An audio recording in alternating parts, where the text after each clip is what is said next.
नमस्कार, जन्नत की पुकार में आप सबका स्वागत है। पूर्वी चंपारण के पिपराकोटी स्थित कृषि विज्ञान केंद्र में 3 दिवसीय पशु आरोग्य सह कृषि उन्नति मेला एवं उद्यान महोत्सव का आगाज शुक्रवार को हुआ। मेला सह उद्यान महोत्सव का उद्घाटन केंद्रीय मत्स्य पालन, पशुपालन एवं डेयरी मंत्रालय के मंत्री पुरुषोत्तम रुपाला, राज्य के स्वास्थ्य मंत्री मंगल पांडे, गन्ना उद्योग एवं विधि मंत्री प्रमोद कुमार और सांसद व पूर्व केंद्रीय कृषि मंत्री राधा मोहन सिंह ने संयुक्त रूप से दीप प्रज्वलित कर किया। इस मौके पर आगत अतिथियों का मोमेंटो और शॉल से सम्मान किया गया।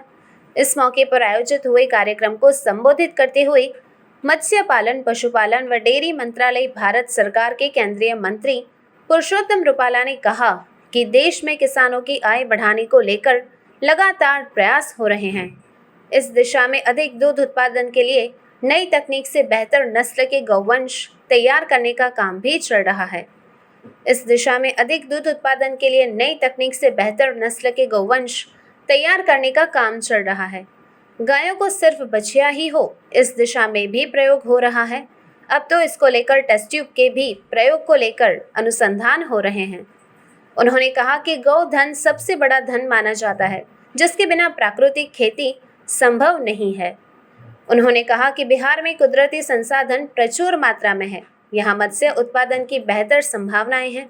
यहाँ तालाब आदि में एक्वाकल्चर तकनीक में मत्स्य उत्पादन कर यहाँ से बाहर मछली का निर्यात किया जा सकता है। भारत सरकार भी इसके लिए सहायता दे रही है। उन्होंने कहा कि केंद्र में नरेंद्र मोदी ने पहली बार प्रधानमंत्री बनने किसानों की आय को दुगना करने को लक्ष्य रखा है।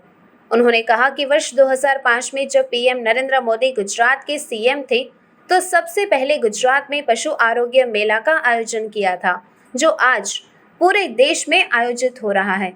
उन्होंने कहा कि केंद्र सरकार ने पूरे देश में मवेशियों को मुफ्त वैक्सीनेशन देने का ऐलान किया, जिसके लिए 13,000 करोड़ की राशि का प्रावधान किया। उन्होंने स्टैच्यू ऑफ लिबर्टी के लिए बिहार के लोगों को उनके सहयोग के लिए धन्यवाद दिया। वर्ष 2019 में मोदी सरकार बनने के बाद किसानों की आमदनी बढ़ाने का काम शुरू हुआ, जिसका परिणाम स्वरूप किसानों ने अपनी खेती का तरीका बदल दिया, जिससे किसानों की उपज भी बढ़ गई। तो वहीं कार्यक्रम में क्षेत्रीय सांसद सह पूर्व केंद्रीय कृषि मंत्री राधा मोहन सिंह ने कहा कि पीएम नरेंद्र मोदी ने आज़ादी के 100 साल पूरा होने पर देश को दुनिया का सर्वश्रेष्ठ राष्ट्र बनाने का लक्ष्य किया है।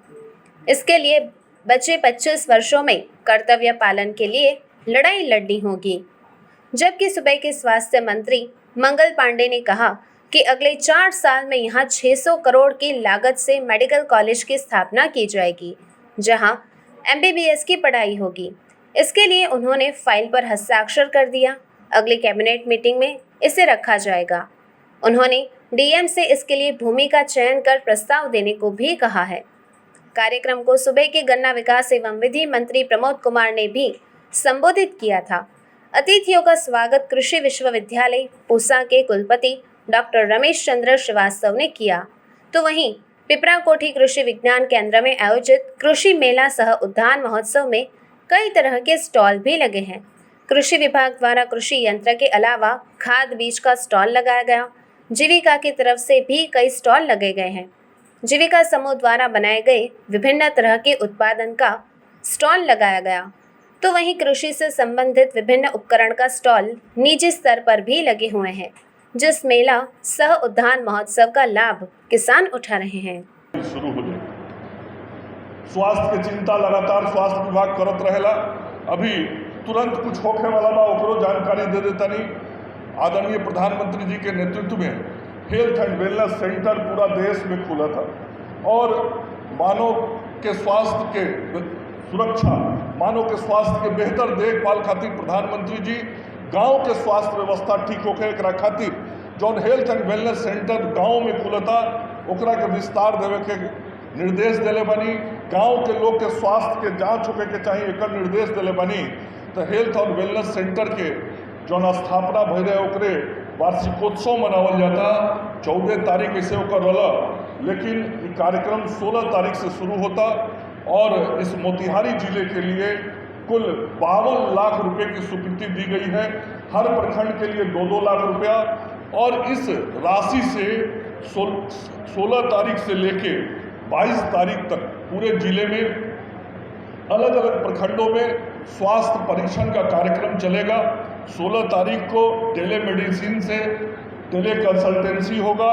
17 तारीख को सब हेल्थ एंड वेलनेस सेंटर पर योगा होगा, और 18 तारीख को सभी 18 तारीख से लेकर 22 तारीख तक सभी अनुमंडल और प्रखंड मुख्यालयों पे लोगों का स्वास्थ्य परीक्षण किया जाएगा। तो इस प्रकार से इस काम को भी हम सब लोग करेंगे, और आज हम सब लोग इस परिसर में अगले 3 दिन तक रहने वाले हैं, आने वाले हैं, और निश्चित रूप से इस मेले के आयोजन से अच्छा लगा रहे, लेकिन जल्दी कीजिए। तो लगातार प्रयास के बाद आज हमारा बहुत खुशी होता ये मोतिहारी के धरती पर यह बात के बतावत कि मोतिहारी में 600 करोड़ रुपया के लागत से मेडिकल कॉलेज बनावे के घोषणा हम विधानसभा में कर चुकल बनी। और जब आज हमरा एजी आवे के रहे मोतिहारी, तो हम अपना एडिशनल चीफ सेक्रेटरी प्रत्यय अमृत जी के कहनी कि प्रत्यय जी मैं कल मोतिहारी मुझे जाना है, और मोतिहारी जाने के पहले मेडिकल कॉलेज के कैबिनेट से स्वीकृति का फाइल हमसे साइन करके अगले कैबिनेट में चला जाना चाहिए।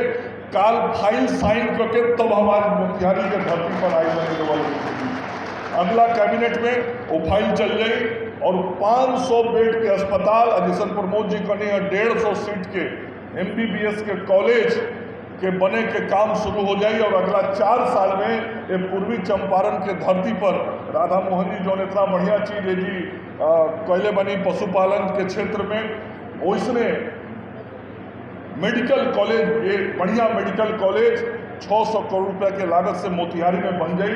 आज जिलाधिकारी से भी बात हुई बा, और जिलाधिकारी महोदय के भी हम कहनी है कि जमीन चिन्हित करके तुरंत मुख्यालय को सूचित कर दीजिए। तो ये बहुत बड़ा काम मोतिहारी के धरती पर आगे आने वाला समय में हमने करे वाला बनी सन। और 4 साल के बाद वो मेडिकल कॉलेज में MBBS के पढ़ाई भी शुरू हो जाए। स्वास्थ्य की चिंता लगातार स्वास्थ्य विभाग करत रहेला। काम हिंदुस्तान में पहली बार जब हुआ, उस समय के कृषि मंत्री का नाम भी राधा मोहन सिंह। आप कल्पना कर सकते हैं, 11 करोड़ किसानों की जमीनों का सैंपल लेकर उस किसानों को बताया गया कि आपकी जमीन में ये कमी है, आपकी जमीन इस बात के लिए उपयुक्त है, आपकी जमीन में ये खाद की जरूरत है।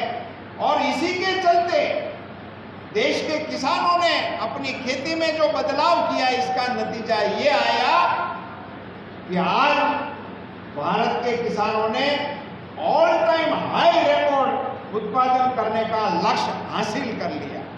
और कोरोना कालखंड की बातें जब होती हैं तो सभी कारोबार के काम होने की, कटौती होने की तो देना नहीं, लेकिन ये जो स्वयं सहायता समूह की महिलाएं हैं और जो हमारे दूध उत्पादक हैं, देश के अंदर जो स्थापित व्यवस्था है, पैसे वालों ने इसको स्थापित किया, बड़े बड़े किसानों ने स्थापित किया कि कर्जा लो और मत लो। उस रिकॉर्ड को तोड़ने का काम स्वयं सहायता समूह की हमारी बहनों ने की है, और दूध पालक पशुपालक हमारे किसान भाइयों ने की है। अभी तक कोई लोन लेता है तो उसको लौटाता है, ये हमारे लिए गौरव की बात है। तो हम पंजाब नेशनल बैंक और Bapu Dham milk producer company को भी हम बधाई देंगे। मित्रों, ब्राजील के सहयोग से अगर आपने हमारा अभी तक चैनल सब्सक्राइब नहीं किया है तो कृपया चैनल सब्सक्राइब कर लें, लाइक करें, शेयर करें, कमेंट करें। तो मिलते हैं फिर किसी और खबरों के साथ। नमस्कार।